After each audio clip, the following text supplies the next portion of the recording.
नमस्कार मित्रों। तो चलिए आज हम शुरू करते हैं भगवत गीता यथारूप का अध्याय 4 का भाग 3। तो आप सुनते रहिए और वाचन करते रहिए, आपका जीवन भी धन्य हो जाएगा। तो चलिए हम गीता को शुरू करते हैं। यदा यदा हि धर्मस्य ग्लानिर्भवति भारत अभ्युत्थानं तदात्मानं सृजाम्यहम्। भगवान कहते हैं, हे भरतवंशी, जब भी और जहाँ भी धर्म का पतन होता है और अधर्म की प्रधानता होने लगती है, तब तब मैं अवतार लेता हूँ। यहाँ पर सृजामि शब्द महत्वपूर्ण है। यहाँ पर सृजामि शब्द महत्वपूर्ण है। सृजामि सृष्टि के अर्थ में नहीं प्रयुक्त होता। यहाँ पे कहा गया है सृजामि सृष्टि के अर्थ में प्रयुक्त नहीं हो सकता, क्योंकि पिछले श्लोक के अनुसार भगवान के स्वरूप या शरीर की सृष्टि नहीं होती, क्योंकि उनके सारे स्वरूप शाश्वत रूप में विद्यमान रहने वाले हैं। अतः सृजामि का अर्थ है कि भगवान स्वयं यथा रूप में प्रकट होते हैं। यद्यपि भगवान कार्यक्रम अनुसार अर्थात ब्रह्मा के एक दिन में 7वें मनु के 28वें युग में द्वापर के अंत में प्रकट होते हैं, किंतु वे इस नियम का पालन करने के लिए बाध्य नहीं हैं, क्योंकि वे स्वेच्छा से कर्म करने के लिए स्वतंत्र हैं। अतः जब भी अधर्म की प्रधानता तथा धर्म का लोप होने लगता है, तो वे स्वेच्छा से प्रकट होते हैं। धर्म के नियम वेदों में दिए हुए हैं, और यदि इन नियमों का पालन में कोई त्रुटि आती है तो मनुष्य अधार्मिक हो जाता है। श्रीमद् भागवत में बताया गया है कि ऐसे नियम भगवान के नियम हैं। केवल भगवान ही किसी धर्म की व्याख्या कर सकते हैं। वेद भी मूलतः ब्रह्मा के हृदय में से भगवान द्वारा उच्चारित माने जाते हैं। अतः धर्म के नियम भगवान के प्रत्यक्ष आदेश हैं। धर्मम तु साक्षात भगवत प्रणीतम। भगवत गीता में अद्योपांत इन्हीं नियमों का संकेत है। वेदों का उद्देश्य परमेश्वर के आदेशानुसार ऐसे नियमों की स्थापना करना है, और गीता के अंत में भगवान स्वयं आदेश देते हैं कि सर्वोच्च धर्म की उनकी ही शरण ग्रहण करना है। सर्वोच्च धर्म उनकी ही शरण ग्रहण करना है। वैदिक नियम जीव को पूर्ण शरणागति की ओर अग्रसर कराने वाले हैं, और जब भी असुरों द्वारा इन नियमों में व्यवधान आता है, तभी भगवान प्रकट होते हैं।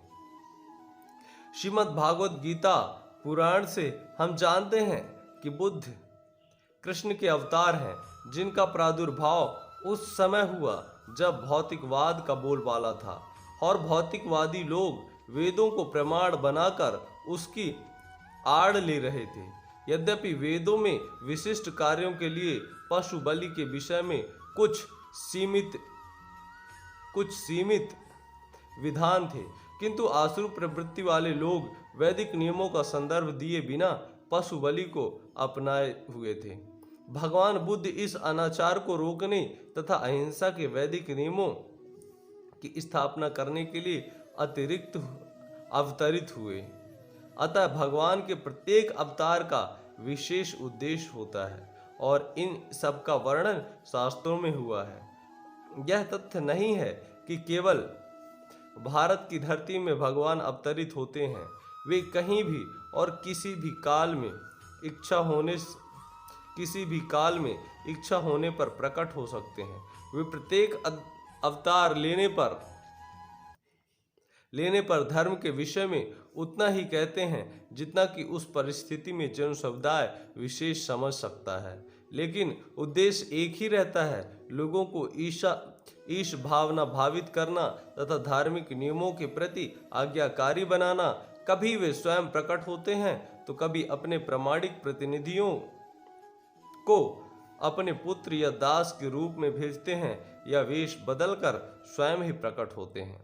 भगवत गीता के सिद्धांत अर्जुन से कहे गए थे, अतः वे किसी भी महापुरुष के प्रति हो सकते थे, क्योंकि अर्जुन संसार के उन अन्य भागों के सामान्य पुरुषों की अपेक्षा अधिक जागरूक था और दो अधिक जागरूक था। 2 और 2 मिलाकर 4 होते हैं। यह गणितीय नियम प्राथमिक कक्षा के विद्यार्थी के लिए उतना ही सत्य है जितना कि उच्च कक्षा के विद्यार्थियों के लिए। तो भी गणित उच्चतर तथा निम्न स्तर का होता है। अतः भगवान प्रत्येक अवतार में एक जैसे सिद्धांतों की शिक्षा देते हैं जो परिस्थितियों के अनुसार उच्च या निम्न प्रतीत होते हैं। जैसा कि आगे बताया जाएगा, धर्म के उच्चतर सिद्धांत चारों वर्णाश्रमों को स्वीकार करने से आरंभ होते हैं। अवतारों का एकमात्र उद्देश्य सर्वत्र कृष्ण भावनामृत को उद्बोधित करना है। परिस्थिति के अनुसार सभावनामृत प्रकट तथा अप्रकट होता है। परित्राणाय साधूनां विनाशाय च दुष्कृतां धर्म संस्थापनार्थाय संभवामि युगे युगे।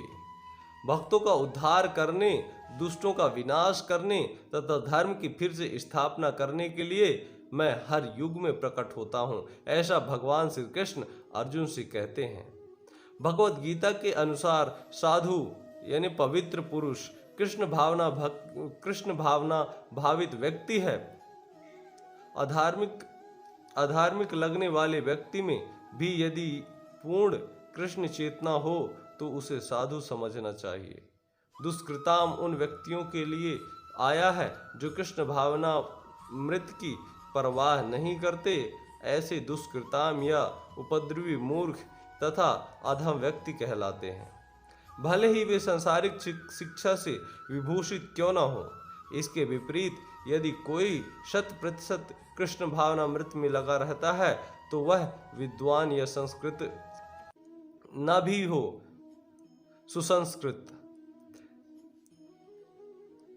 इसके विपरीत यदि कोई 100% कृष्ण भावनामृत में लगा रहता है तो वह विद्वान या सुसंस्कृत न भी हो, फिर भी वह साधु माना जाता है।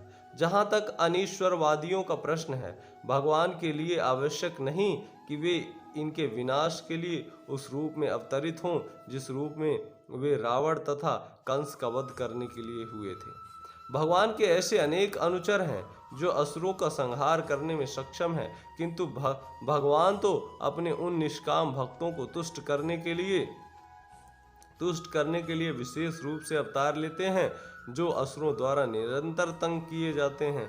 असुर भक्त को तंग करता है, भले ही वह उसका सगा संबंधी क्यों न हो। यद्यपि प्रहलाद महाराज हिरण्यकश्यपु के पुत्र थे, किंतु तो भी वे अपने पिता द्वारा उत्पीड़ित थे। इसी प्रकार कृष्ण की माता देवकी यद्यपि कंस की बहन थी, किंतु उन्हें तथा उनके पति वासुदेव को इसलिए दंडित दिया गया क्योंकि उनसे कृष्ण को जन्म लेना था। अतः भगवान कृष्ण मुख्यतः देवकी के उद्धार करने के लिए प्रकट हुए थे, कंस को मारने के लिए नहीं।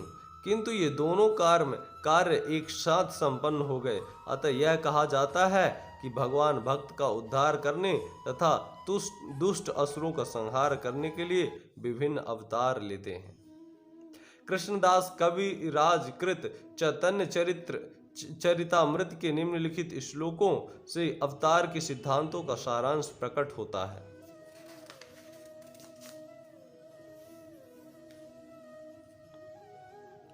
दृष्टि हेतु इति मूर्ति प्रपंचे अवतारे सेई ईश्वर मूर्ति अवतार नाम धरे मायातीत पर व्योमे सबार अवस्थान विश्व अवतरी धरे अवतार नाम। अवतार अथवा ईश्वर का अवतार भगवत धाम से भौतिक प्रकट हेतु होता है, प्राकट्य हेतु होता है। ईश्वर का वह विशिष्ट रूप जो इस प्रकार अवतरित होता है अवतार कहलाता है। ऐसे अवतार भगवान में स्थित रहते हैं, भगवत धाम में स्थित रहते हैं। जब ये भौतिक दृष्टि में उतरते हैं, जब वे भौतिक सृष्टि में उतरते हैं तो उन्हें अवतार कहा जाता है। अवतार कई तरह के होते हैं, यथा पुरुषावतार, गुणावतार, लीलावतार, शक्त्योवेश अवतार, मनवंतर अवतार तथा युगावतार, इन सब का इस ब्रह्मांड में क्रमानुसार अवतरण होता है। किंतु भगवान कृष्ण आदि भगवान हैं और समस्त अवतारों के उद्गम हैं। भगवान श्री कृष्ण शुद्ध भक्तों की चिंताओं को दूर करने के लिए विशिष्ट प्रयोजन से अवतार लेते हैं, जो उन्हें उनकी मूल वृंदावन लीलाओं के रूप में देखने के उत्सुक रहते हैं। अतः कृष्ण अवतार का मूल उद्देश्य अपने निष्काम भक्तों को प्रसन्न करना है। भगवान का वचन है कि प्रत्येक युग में अवतरित होते हैं। इससे सूचित होता है कि वे कलयुग में भी अवतार लेते हैं। जैसा कि श्रीमद् भागवत गीता में कहा गया है कि कलयुग के अवतार भगवान चैतन्य महाप्रभु हैं, जिन्होंने संकीर्तन आंदोलन के द्वारा कृष्ण पूजा का प्रसार किया और पूरे भारत में कृष्ण भावनामृत का विस्तार किया। उन्होंने यह भविष्यवाणी की थी कि संकीर्तन की यह संस्कृति सारे विश्व के नगर नगर तथा ग्राम ग्राम में फैलेगी। भगवान चैतन्य को गुप्त रूप में किंतु प्रकट रूप में नहीं, उपनिषदों, महाभारत तथा भागवत जैसे शास्त्रों में गुहा अंशों में वर्णित किया गया है। भगवान कृष्ण के भक्तगण भगवान चैतन्य के संकीर्तन आंदोलन द्वारा अत्यधिक आकर्षित रहते हैं। भगवान का यह अवतार दुष्टों का विनाश नहीं करता, अपितु अपनी अहेतुकी कृपा से उनका उद्धार करता है। जन्म कर्म चा में दिव्यमेवं यो वेति तत्वतः त्यक्त्वा देहं पुनर्जन्मं नैति मामेति सो अर्जुन। हे अर्जुन, जो मेरे आविर्भाव तथा कर्मों की दिव्य प्रकृति को जानता है, वह इस शरीर को छोड़ने पर इस भौतिक संसार में पुनः जन्म नहीं लेता, अपितु मेरे सनातन धाम को प्राप्त होता है। छठे श्लोक में भगवान की दिव्य धाम में उनके अवतरण की व्याख्या हो चुकी है। जो मनुष्य भगवान के आविर्भाव के सत्य को समझ लेता है, वह इस बंधन से मुक्त हो जाता है और इस शरीर को छोड़ते ही वह तुरंत भगवान के धाम को लौट जाता है। भगवान से जीव की ऐसी मुक्ति सरल नहीं है। निर्विशेषवादी तथा योगी जन पर्याप्त कष्ट तथा अनेक जन्मों के बाद ही मुक्ति प्राप्त कर पाते हैं, पर इतने पर भी उन्हें जो मुक्ति भगवान की निराकार ब्रह्म ज्योति में तदात्मय प्राप्त करने के रूप में मिलती है, वह आंशिक होती है और इस भौतिक संसार में लौट आने का भय बना रहता है।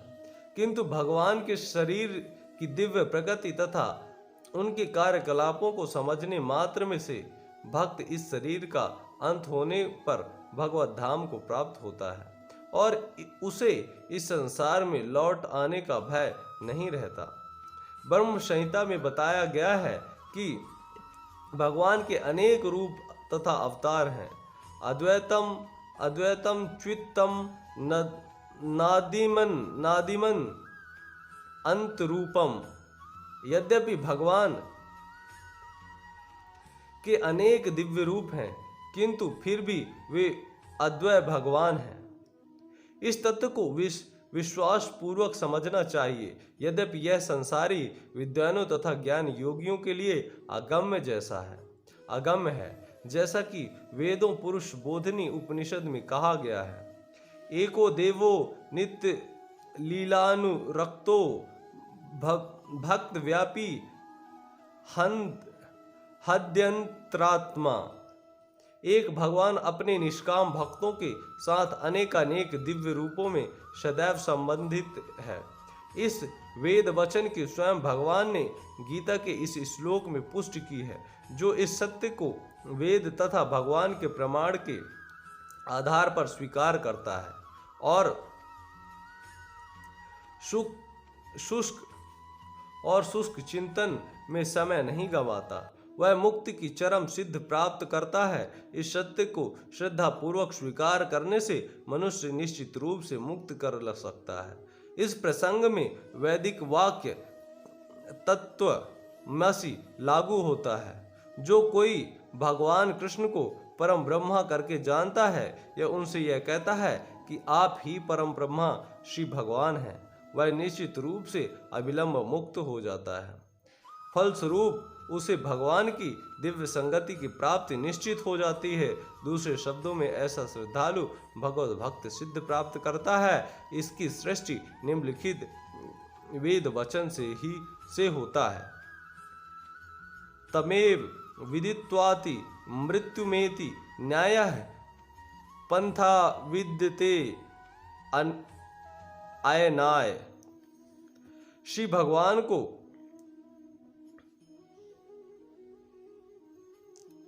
भगवान को जान लेने से ही मनुष्य जन्म तथा मृत्यु के मुक्ति से अपूर्ण अवस्था प्राप्त कर सकता है। इस सिद्धि को प्राप्त करने का कोई अन्य विकल्प नहीं है। श्वेताश्वर उपनिषद इसका कोई विकल्प नहीं है का अर्थ यही है कि जो श्री कृष्ण को श्री भगवान के रूप में मानता वह अवश्य ही तमोगुणी और मधुपात्र को केवल बाहर से चाटकर या भगवद गीता की विद्वत्तापूर्ण संसारी विवेचना करके मोक्ष प्राप्त नहीं कर सकता। ऐसे शुष्क दार्शनिक भौतिक जगत में महत्वपूर्ण भूमिका निभाने वाले हो सकते हैं, किंतु वे मुक्ति के अधिकारी नहीं होते। ऐसे अभिमानी संसारी विद्वानों को भगवत भक्त की अहेतु कृपा की प्रतीक्षा करनी पड़ती है। अतः मनुष्य को चाहिए कि श्रद्धा तथा ज्ञान के साथ कृष्ण भावनामृत का अनुशीलन करे और सिद्ध प्राप्त करने का यही उपाय है।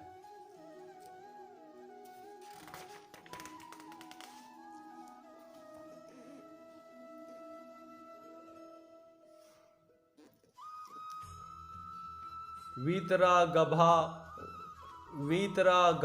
क्रोधा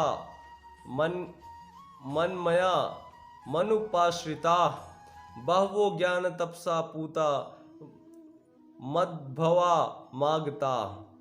आसक्ति, भय तथा क्रोध से मुक्त होकर मुझ में पूर्णतया तन्मय होकर और मेरी शरण में आकर बहुत से व्यक्ति भूतकाल में मेरे ज्ञान से पवित्र हो चुके हैं। इस प्रकार मैं उन सबों में मेरे प्रति दिव्य प्रेम को प्राप्त किया है।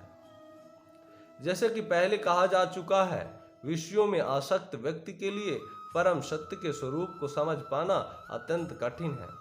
सामान्यतया जो लोग देहात्म बुद्धि में आसक्त होते हैं वे भौतिकवाद में इतने लीन रहते हैं कि उनके लिए यह समझ पाना असंभव सा है कि परमात्मा व्यक्ति भी हो सकता है।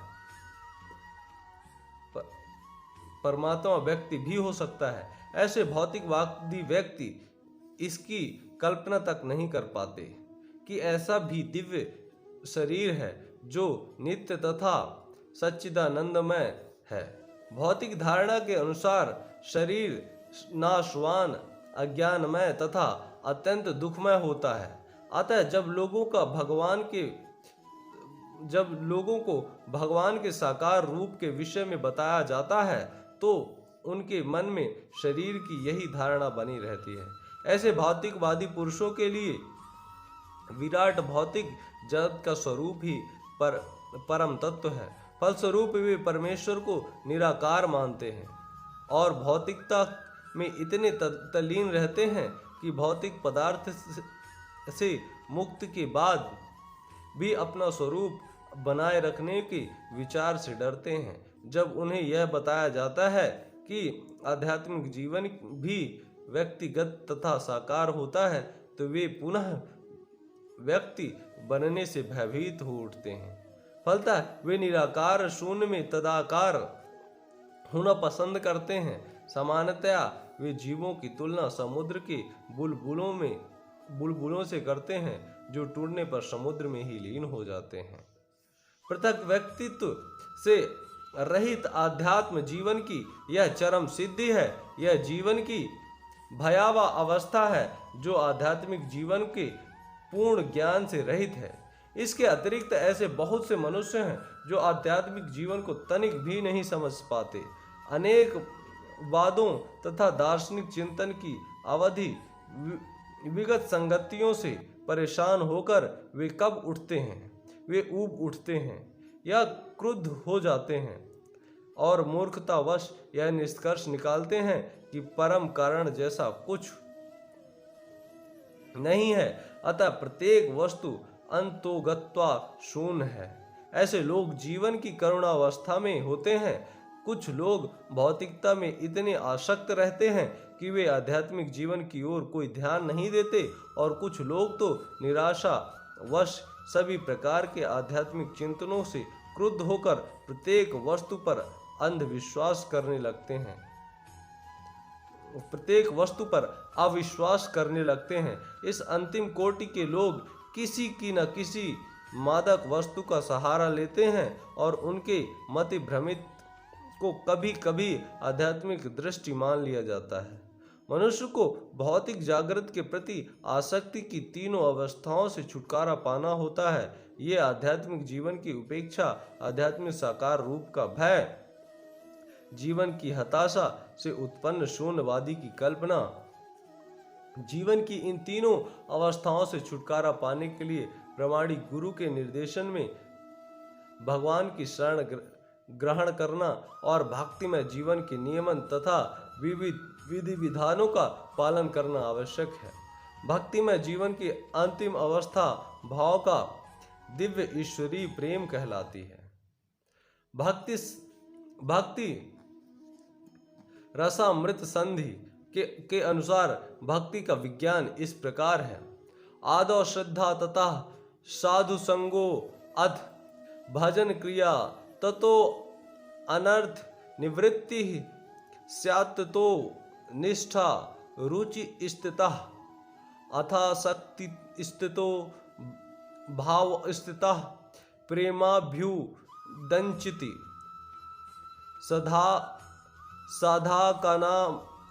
साधाकनामयम् प्रेरणा प्रादुर्भावे भवेत् क्रमः। प्रारंभ में आत्म साक्षात्कार की सामान्य इच्छा होनी चाहिए। इससे मनुष्य ऐसे व्यक्तियों के संगति करने का प्रयास करता है जो आध्यात्मिक दृष्टि से उठे हैं। अगली अवस्था में गुरु से दीक्षित होकर नवदीक्ष भक्त उनके आदेशानुसार भक्ति योग प्रारंभ करता है। इस प्रकार सद्गुरु के निर्देश में भक्ति करते हुए वह समस्त भौतिक आसक्ति से मुक्त हो जाता है।